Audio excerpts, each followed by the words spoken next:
Hello again. Today I'm going to read from a text that I prepared because there's just too much for me to remember. I want to share what I've learned because I'm hoping it can be useful to many people. This is about childhood trauma, also called complex PTSD or developmental trauma. I'm not saying I have no more issues, maybe I have more that I haven't noticed yet. But for the issues I know I have, they're down to maybe 2 out of 10 instead of maybe 8 out of 10, and the relief is very noticeable and very welcome. This has been very hard work for me, and I know people for whom it is very difficult too. So I don't want to come across like I'm saying healing childhood trauma is easy to do. But I'm hoping what I offer here will be effective for you, or for people you know, since it has been effective for me. And I'll give my reasons for thinking it has been effective for me to support what I'm claiming. It's such a relief. I'm excited, thinking I can finally have the life I've wanted. Something like I would have been without the trauma I received in my first years. I'm amazed how much more clearly I can think now without getting confused by fear. I wasn't noticing the fear because I thought it was normal to feel like I felt. The clarity has been slowly increasing for the past few months, and since last week, with this fear reaction apparently gone, clarity has jumped a couple notches up. It's not completely gone, I feel it a little bit when I make these mistakes, but it's not overwhelming anymore, so okay, it's almost gone.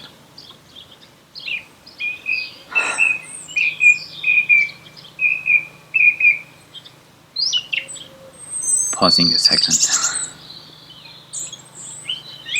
Thank you for letting me see that it's not completely gone. I'm going back and re-evaluating many opinions I had arrived at in previous years with this new clarity I have. I understand new things, I see errors and omissions I've made. It's very exciting.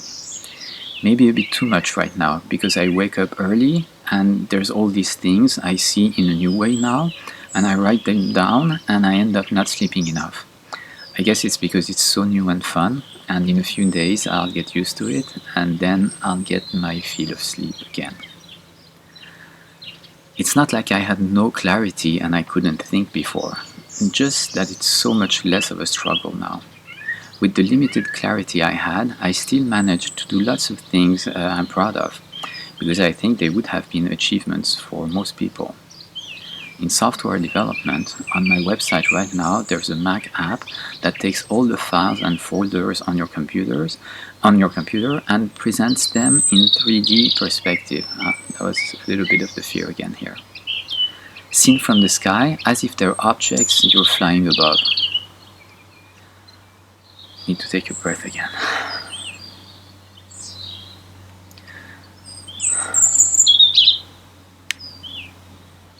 It lets you see what's inside folders, inside other folders, etc. And it's fast and works well, and it's not a memory hog.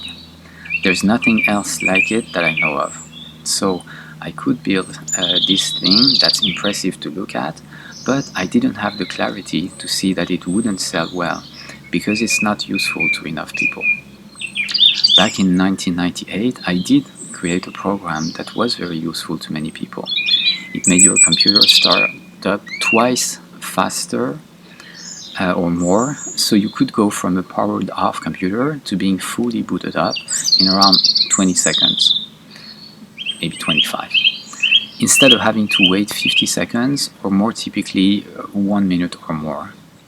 That sold very well, made it possible to get out of living in Paris for here in the countryside, where my children could grow in clean air and nature all around, and there's the ocean where I can swim and surf almost all year round, which I love to do. So it wasn't obvious to me that I had crippling childhood trauma. I thought I was doing pretty well. I speak French and English fluently. I would speak Farsi fluently again too, if I went back to Iran for a few weeks. I speak a medium Spanish and a little German. That's 4 or 5 languages I've used to communicate with people, to read in, to learn about different ways of living life. I'm familiar with the perspectives of 3 of these cultures. By the time I was 30, I had traveled to many destinations, either far away or just a few countries over.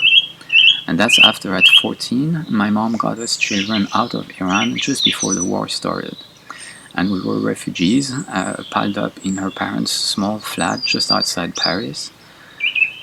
My dad was back in Iran and couldn't send money. We could barely afford clothes.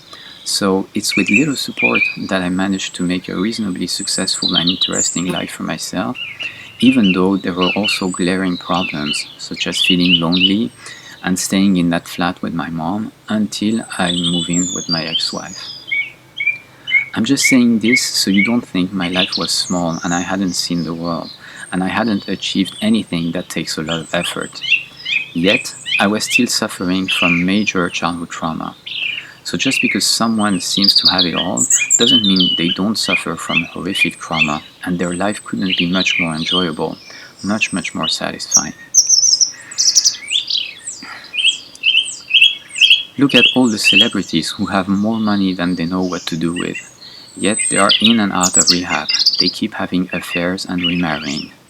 All of that tells me they're suffering from childhood trauma. That's what causes all sorts of addictions, because people have unbearable anxiety or emptiness or loneliness or shame, and they try to get any relief they can by using food or drugs or sex or exercise or power over others and whatever else that ends up causing more problems than it solves.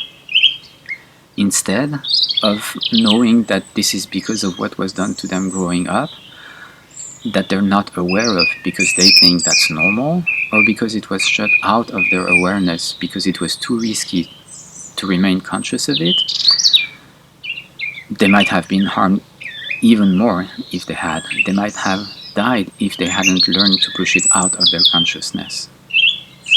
I listened to archives of the radio show Loveline from 1998 to 2001 right now. They're on YouTube, and the fact that it's childhood trauma that causes most of addiction and sexual dysfunction and other relationship problems is made abundantly clear by what the hosts do. In just 2 or 3 minutes on average, they drill down to some abuse in the first years of a caller's life that usually the person wasn't aware of. I heard them bring out this pattern in many hundreds of callers. And it's also apparent in many of the celebrities who are guests on the show, as well as the hosts and themselves. Dr. Drew, the workaholic with no self-esteem. Adam Carolla, the insomniac and possibly chronic masturbator. I don't know if he's serious about that or if it's just for comedy. I laugh a lot listening to this show, so I learn while having fun. I like it. And I like how most of the time they truly help people. I think they care about the callers. I strongly suspect Molyneux ripped off the Loveline format, by the way. Except, as usual, he turns everything into a caricature, and that's what he did with this too. I find it frustrating because I think he manages to turn people off to ideas and topics that they may find a lot of value in, like childhood trauma, for instance. When he uses that as an excuse to discard criticism, I think he does harm. People then think that anybody who talks about childhood trauma is exaggerating and being unreasonable the same way as Molyneux. And the way he makes it all about spanking, I think it doesn't help either, because there's much more involved in childhood trauma than just spanking, even if spanking is clearly harmful. And by presenting it in the simplistic way he does, he confuses the issue and turns away people who would otherwise have learned something useful to themselves and their children and the society we all live in. Anyway, about Loveline, he has the same call-in format where people ask for help with problems or questions they're having, And just like Loveline, his show talks about childhood trauma a lot. And he also called it free domain radio, just like Loveline was a radio show. And he repeats the Corolla theme that women who choose abusive men are ruining society. Except Corolla would also say that men are responsible for messing up their daughters, which then pick assholes because their dads were assholes. And just like Corolla, Molyneux tries to be funny, and just like Corolla, he goes on long rants about societal issues, except at least I think Corolla is funny. I don't remember ever laughing when listening to Molyneux. No, I take that back. I did laugh a lot when watching that satire of him, the video titled Stefan Molyneux, Global Colossus of Philosophy. It looks like it's not online anymore, but I have copies, and I'm sure many other people do. But anyway, just to say that, it's that video where he's lifting weights while talking over somebody. I think that captured his attitude so well, that he doesn't give a rat's ass about the colors. It's all about him, and he uses them to try to make himself look good. That's a strong sign of childhood trauma right there. If he tries so hard to build himself up, I think it shows that he has the same unconscious "I'm worthless" belief about himself that I had. So Stefan, I hope you find this video useful and it helps you catch yourself and get back to a more satisfying life, like you had before your parents abandoned and abused you. It'll probably take a lot of effort, but I'm confident you can do it. You have the resources. And by the way, in that thread on your forum where everyone was commenting, your fans were right. I did have little empathy at the time. It was because of this fear. I wish one of them would have told me this was the reason, but it looks like no one understood what was blocking my empathy, including you. I don't hold it against you, I didn't understand this myself. But what it shows is that it's possible for someone to recover their empathy if it's being blocked by fear. So, I think it's possible for you as well. Okay, so at the end of part 1, I said that one source for the instinctive survival reaction, fear reaction, that kicked in and caused dissociation and loss of awareness of my feelings was that I didn't get from my mom all the attention and affection I needed in my first months and years. The second source of my childhood trauma was my dad's sudden rages. The family would be sitting at the dinner table, and my sister and I had learned to keep an eye on him. So at the first sign of an angry outburst, we would flee. But being children, we got distracted from time to time, and we didn't get out of the way in time, and we would get hit. It didn't happen that often, but often enough that we were terrified. Just his shouts would ring in our ears like thunder, and we would jump out of our skin. The apparent trigger would be that there had been a noise while he was trying to listen to the news on TV, or he didn't like that one of us had used an expression we're not supposed to use. Or we would be sitting in the car, not being quiet enough for his taste, and suddenly he would turn around and try to slap or grab us. That was terrifying. I remember hiding under my bed, too terrified to even shake one time, while he opened the door, enraged and looking for me. I was maybe 9, just one of his legs probably weighed more than I did. I don't remember clearly, but I think I was afraid he might kill me without even meaning to. It seems obvious I would be affected by that, but I wasn't aware of it because the fear it created in me was repressed. I only started becoming aware that I had this trauma after talking about my dad with my friend and love interest, who pointed out that I was smiling when talking about getting beaten by him. Then I read Alice Miller and Nathaniel Brandon, and it made sense I would be suffering from this. But the repression was foiling my attempts to look inside and figure out what was wrong and fix it. Even though, like I said before, I was strongly motivated to do this. As a child, I was also afraid my dad would throw me out of the house and I'd die in the street if I ever behaved like one of the poor children he said were bad-mannered and dirty. We lived in Tehran. There were many of these children in the street. In the past few months, it's become clear to me how this mistreatment caused me to suffer from what's called fear of contamination. The same fear I saw in a video about Howie Mandel's fear. I was relieved last year to find that someone else was also afraid of touching doorknobs and insisted on everyone changing clothes upon coming home. I don't know what diagnosis he was given, maybe obsessive compulsive disorder. I'm pretty sure his dad was like mine, but the medical establishment doesn't seem to be aware of what causes what they call disorders. It's a rare doctor, I think, who understands what's really going on and knows how to bring relief to the person who suffers from this. Typically, they give you medication instead, or they recommend therapy that is rarely effective, if ever, from what I hear. Yes, I'm very frustrated by this state of affairs. I suppose these doctors, along with most researchers and managers and people holding other positions in healthcare, have trouble thinking clearly because of anxiety from their own childhood trauma that they're not aware of. Because just like I did, they think it's normal to feel like that. And if people in healthcare are affected, you've got to wonder about people in other domains too. No wonder there's so much violence around, so much problems, if so many people are handicapped by emotional wounds that make it difficult to think clearly. But let's get back to my case. I see my core issue is having difficulty relaxing and being spontaneous, being myself. It's not effortless yet, as you can see.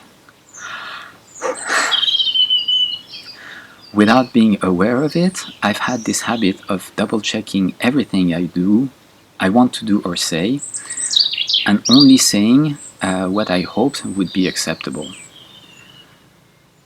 to my dad. But I didn't know. Hiding my thoughts and hiding my feelings even from myself. Working hard to keep up appearances. I see how this was caused by what my parents did when I was very young. The terror it caused in me to think that I was at risk of getting killed if my dad hit me too hard, or if my mom abandoned me, or if my dad threw me out of the house to die in the street. I know they wouldn't have done that, but as a small child, that's how I thought, I thought it might happen. I see how this terror was a survival reaction that possibly saved my life because it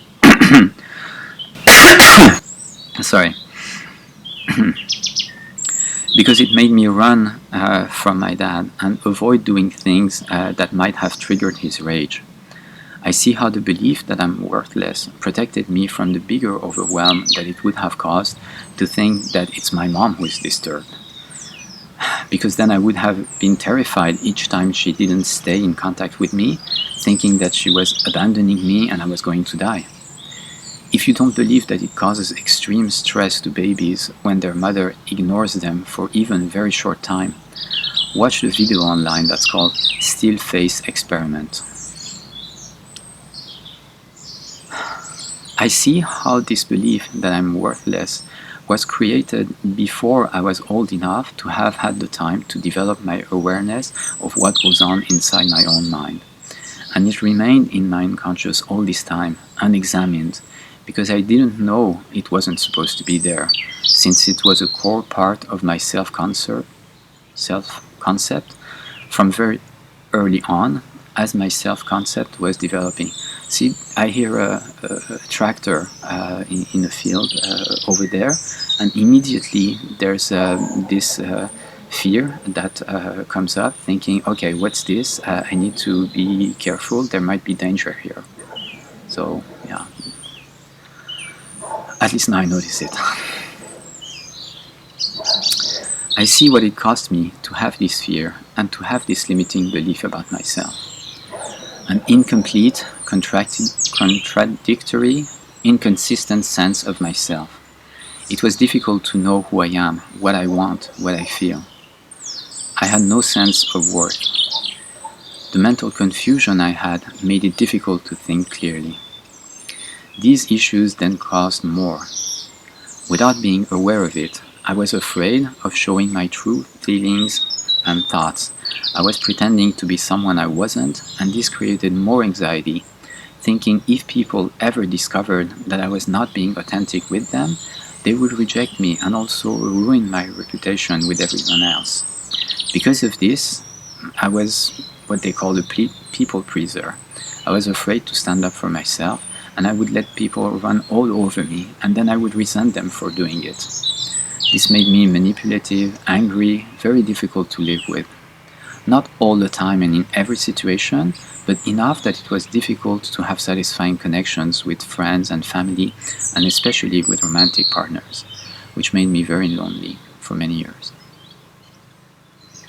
Because I was so afraid of making even small mistakes, since that would trigger the childhood fear of dying at the hands of my dad or in the street, I could not tolerate mistakes, either from myself or others. That's the real cause of perfectionism, I think, which explains why any treatment that doesn't address the root of that in childhood has little chance of being effective. I think it's also the explanation for what IFS, Internal Family Systems, calls having an inner critic. I think it's more effective to go directly to the source of the fear, using Peter Levine's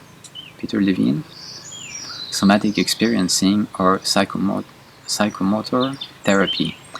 But I need to spend more time looking into this before it's clear to me what the advantages of the IFS model are.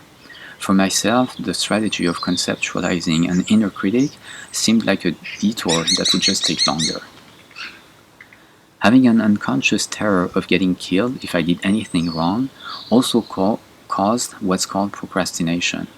I was so afraid my dad would kill me that I put off the task I had to do until the very last moment, the task I thought I had to do. That's from nonviolent communication. Anyway, to avoid for as long as I could the potential mistake that would bring my death. I'm convinced there are always very sensible reasons for any pattern in our behavior, and we can uncover these reasons if only we look at the behavior from the standpoint of the person we were when we started doing it. I'm convinced that for behaviors that severely impact our life, there must be hidden benefits that are at least as large, or at least they were back then. And often this will be about survival. The earlier in childhood, the origin of the fear is. I see another cause of procrastination that isn't about survival, but about self-determination. That's a drive that's secondary to survival, but not too much else, I think. So if in childhood we were prevented from practicing and developing self-determination, also known as autonomy, freedom to choose for ourselves what to do with our life, then naturally, as soon as we get an opportunity, there's a tractor again. Then, naturally, as soon as we get an opportunity to develop our autonomy, we're going to do that and not the things others are forcing us to do. School children and homework, that's one example. Or being bullied into helping for chores you didn't choose freely. I think all of this creates procrastination as well. Another issue this unconscious fear created was performance anxiety. It made taking exams very stressful, and the higher the stakes, the bigger the anxiety. So much that I would forget everything, even when I knew very well, even what I knew very well as soon as the exam was over. This is also what made it so stressful to approach women I was interested in dating before I was married, and since the separation with my ex-wife. As soon as the possibility of rejection was there, it brought up fear of being abandoned by my mom from back when I was a baby, and my mind just went blank. Codependence was another issue that was caused by the unconscious belief of being worthless. I'll put a link to Pia Mellody's overview of codependence in the description for this video. Basically, the unconscious belief and fear prevented me from developing emotionally to the point where I would no longer depend on another person for soothing myself back to calm when I was afraid or anxious. Sorry, there was a car there, and yeah, I lost track of it. So basically, the unconscious belief and fear prevented me from developing emotionally to the point where I would no longer depend on another person for soothing myself back to calm when I was afraid or anxious, and also develop enough self-acceptance. I'm still fully not back. I know this because what I'm reading doesn't make sense.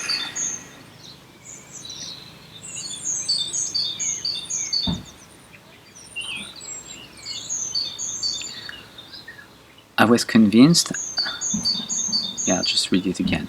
Basically, the unconscious belief and fear prevented me from developing emotionally to the point where I would no longer depend on another person for soothing myself back to calm when I was afraid or anxious. And it also prevented me to develop enough self-acceptance. Okay. I was convinced I needed the attention and affection of a romantic partner in order to get relief from anxiety. I thought that's how life was. You need someone's love to hold you up so you can function. And the fear and the belief of being worthless that were created by how my parents behaved with me prevented me from developing a healthy sense of worth, which then caused me to get anxious around people I thought were better than me. And I would have my mind go blank and I would be really uncomfortable. Or it would cause me to try to appear superior to other people, and I would behave much like you often see Molyneux do, trying to belittle others, or maybe you don't see that, but I see it, trying to belittle others and find fault in everything they do, and not listen to what people say. That was a loud bird. And not listen to what people say, have contempt for people, and make grandiose claims about ourselves. What they call narcissism. I think it doesn't help, to look at it this way and give it a name and think of it as a condition, a separate condition, because it's obscuring the real cause of what's going on that is making the person behave this way and suffer. And then, while this person isn't getting help to heal, they're triggering pain in other people who also haven't yet had the support they need to develop their emotional capabilities. As Pia Mellody explains, codependence is so common in our society that we don't even see it for the problem it is. That's caused by incomplete emotional development, which in turn is caused by child abuse. Okay, I think that's long enough for today. Let me check how long it is. Yeah, 28 minutes. That's long. It seemed like 5 to me. I'll make part 3 in a few days. I still have lots that I prepared to say about this. If you have any criticism, I'm very interested in hearing it, because I want to know what I'm still missing, since this, in my experience, then leads to a more fulfilling life. So please fire away. And unlike Molyneux, I don't delete critical comments. Just a little jab for Molyneux fans. I'm hoping it can help wake up those who are on the edge. And if I bring up Molyneux so much, it's also because it attracts people to these videos, and I want people to see them and hopefully benefit from them, including Molyneux. I'll be happy if it helps him as well, and I'll also be happy if afterwards he reaches more people with a more helpful message, in my opinion, than what he's spreading right now. Okay, time for gratitude. Since publishing the first part, I got permission from 2 of my friends to say their name. So Rolandas Bubelis is the one who got back in touch after a couple of years, just when I needed help. And immediately he was very concerned and he offered his support, which brought me a lot of relief when I was in so much pain. And that it really helped to have him there to hear it. That brought a lot of relief. So Ranandas, I'm very, very grateful. And Zelda Ridley is the friend who he put me in contact with, who took over and helped me so much by talking and messaging with me every day for 8 months, pretty much, giving me lots of attention and company and empathy. I'm very, very grateful, Zelda. Thank you very, very, very much. Thanks for watching, everyone. Take care, and part 3 very soon.